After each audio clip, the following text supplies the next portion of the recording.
Over the past decade, the assertions made by the anti-vaccine movement have instilled fear in parents. As a result, they have wrestled with the decision of whether to vaccinate their child or not. They want to do what is best for their child, but have not been sure which choice that may be.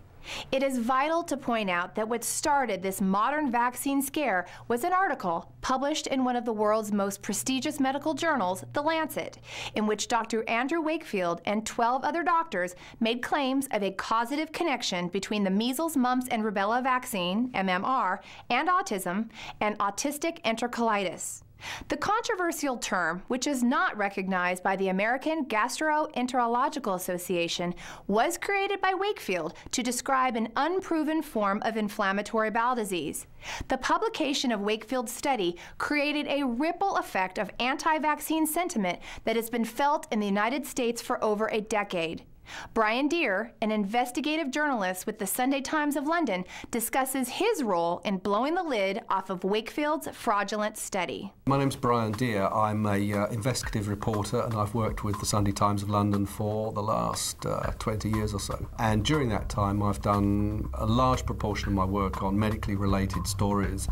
And in recent years, I've spent a great deal of my time on vaccines. The thing you have to remember about vaccine scares is that from a journalist's point of view, they're great stories. You have a little baby, absolutely healthy, every parent's pride and joy, allegedly injured by a product which everybody gives to their child. So you have that tremendous issue of firstly, fear of vaccines, but secondly, you have the other ingredient, pity. You have sorrow, you have a sense of sympathy for the victim. So it's a great story. I think it was the philosopher Aristotle who said that if you want to build an audience, what you need is fear or pity. And with vaccine scares, you have both. My involvement in vaccinations and the whole issue of vaccine safety began way back in 1998. When I was asked to go and talk to a lady in Ireland who had won a great deal of money from a pharmaceutical company because her son was apparently damaged by a vaccine. And I looked at her case with her cooperation and began to see that it was possible that there really was more to that than met the eye.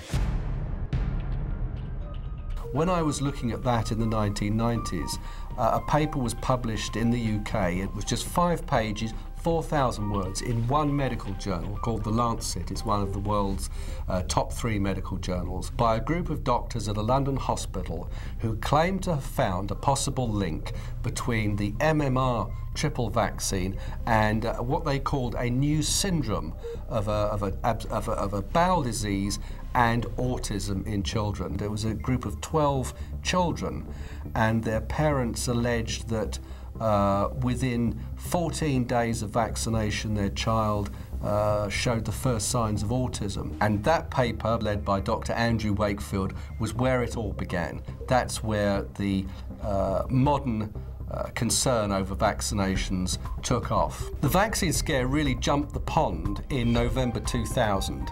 And in November 2000, the 60 Minutes program from CBS interviewed Wakefield, where he talked about an epidemic of autism. A normally developing child who, upon receipt of the MMR vaccine, develops a complex syndrome of behavioral and developmental regression, loss of speech, loss of language, loss of acquired skills, loss of socialization with their siblings or peers. So really it was Wakefield who imported to the United States, and also to other countries, to Australia, New Zealand, Canada, imported this idea that there was an epidemic of vaccine-related injury, particularly autism. Without a doubt in my mind, I believe vaccinations triggered Evan's autism. And that was the moment that it took off here and gave really the platform upon which the whole concern over thimerosal started to develop. It was for 6 years that I watched the scare unfold in the United Kingdom. It embraced public debate as to whether the Prime Minister had vaccinated his child. 6 years I watched that scare unfold without really doing anything at all.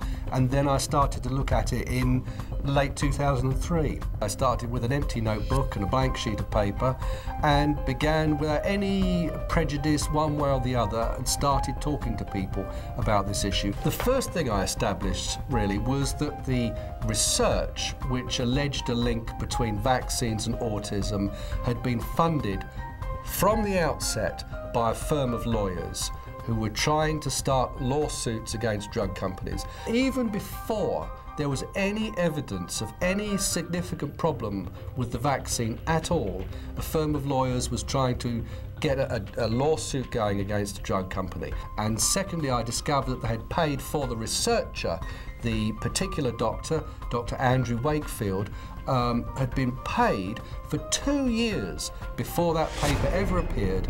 He'd been paid by this lawyer at the rate of £150 an hour to try to make a case that the vaccine caused autism. That was before there was any evidence. So it wasn't as though there was a problem out there in the world and they stumbled upon it. They created the problem initially. Then I discovered that the children who were being enrolled in the research were actually the children of parents who were already members of campaigning groups, and many of them were already clients and contacts of the lawyer. And the absolute first people I spoke to were parents who claimed that their child had been injured by the MMR vaccine. And I talked to them just going over the facts of what it was they said had begun the problems for their child. So what you had was a London hospital. It's called the Royal Free Hospital in Hampstead, North London, which had no reputation for dealing with these kind of issues. In 1996 and 1997, a group of children suddenly started turning up there with their parents. And the parents would tell a very similar story. They would say, my child was perfectly normal, then he had the MMR vaccine, and within a very short period of time our child became autistic, showed the first signs of autism. And in fact, 8 out of the 12, 2 out of 3, 2/3 of this sample, the parents said our child received the MMR and within 14 days showed the first signs of autism. There's really only 2 possibilities. One possibility is this is the first sign of a hidden epidemic. If that was true, you wouldn't just be seeing it at one London hospital, you'd be seeing it every hospital in the Western world. Doctors would be on the phone to each other every day of the week saying, good God, another child has turned up and the parent has said this. The second possibility, however, is that this mysterious arrival of these families making this very similar allegation is that these families are in some sense in it together. They've come to that hospital for a reason. They've somehow been organised. They're somehow in contact with each other. Working for a firm of lawyers, the doctor involved, Dr. Andrew Wakefield, had arranged for specific named children to be brought to that hospital whose parents would then make the allegation that the MMR was the problem for their child. They were in it together. The children being brought to the study were being selected for inclusion, and their parents were being briefed.